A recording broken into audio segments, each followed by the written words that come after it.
10,000 text messages being combed through right now at the Justice Department tonight, sent between FBI official Peter Strzok, who you've heard a lot about in recent days, and FBI lawyer Lisa Page, who was a co-worker who he was reportedly having a romantic relationship with. Some of their conversations were revealed to be so anti-Trump that it got him kicked off of this investigation into the Russian issue that's being run, of course, by Robert Mueller. So also new tonight, after 8 hours, Donald Trump Jr. done testifying behind closed doors to the House Intel Committee about the June 26 Trump Tower meeting with Russian lawyer Natalia Veselnitskaya. Earlier, I spoke with Congressman Trey Gowdy, who is a member of that committee, and asked him when he will get to view the Peter Strzok text messages and what he specifically wants to know about them. Well, we met with the Department of Justice yesterday, and they have to go through the text. We're not entitled to, nor do we have any interest in purely personal text.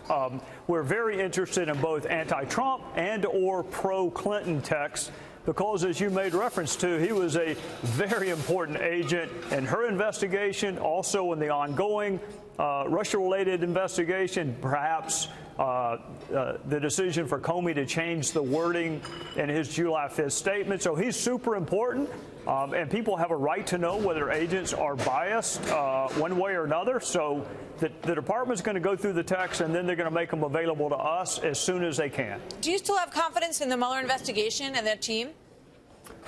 I do, Martha, but I got to confess to you, I understand people who think I'm wrong. I got an email last night from a friend back home saying, look, Gowdy, let go of the prosecutor stuff. I still think that Mueller can produce a product that we all have confidence in.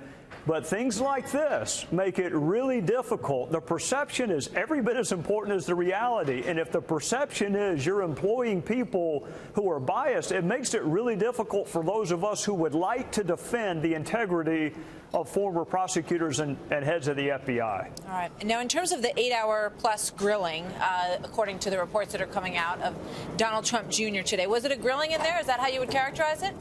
I wouldn't say. I've been married 28 years. It wasn't a grilling. It's not like any of the grillings I've gotten. So, no, it was a very professional exchange of information. Now, I am surprised that it took 7 hours to cover a 20-minute meeting at Trump Tower. I think only a bunch of lawyers could drag out a 20-minute meeting into a 7-hour deposition. But he was incredibly professional, and so were the members of Congress on both sides that did the questioning. But we're talking about a 20-minute meeting from which no information was gleaned at Trump Tower.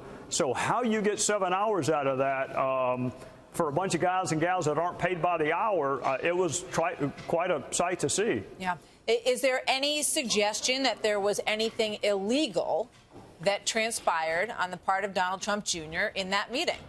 No, nothing illegal and nothing improper. I mean, keep in mind, go back to the precise words of the email.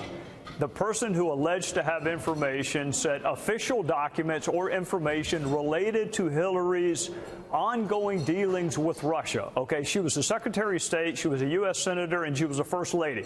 So whatever dealings she had with Russia would have been in the official realm, and it defies logic, at least for me, particularly when you have the phrase official documents in the email. For all I know, they were talking about information that was already publicly available somewhere. Now, you put on the bookend of that meeting that Glenn Simpson with Fusion GPS was meeting with that same Russian lawyer before the Trump Tower meeting and allegedly met with that same Russian lawyer afterwards. So you got two meetings by Fusion GPS, which is paid for by the DNC with money laundered through a law firm. I don't see the media gaggle that was downstairs. They didn't ask a single question about those two meetings. They're just focused on the 20-minute meeting that was so boring, Jared Kushner got up and left. One very quick question. Elijah Cummings says there's a whistleblower who says that Michael Flynn was texting someone saying that they're going to go ahead with the nuclear project of building nuclear plants in the Middle East at the inauguration, and that he said that he would lift the sanctions. The sanctions would be ripped up. What's your thoughts on that?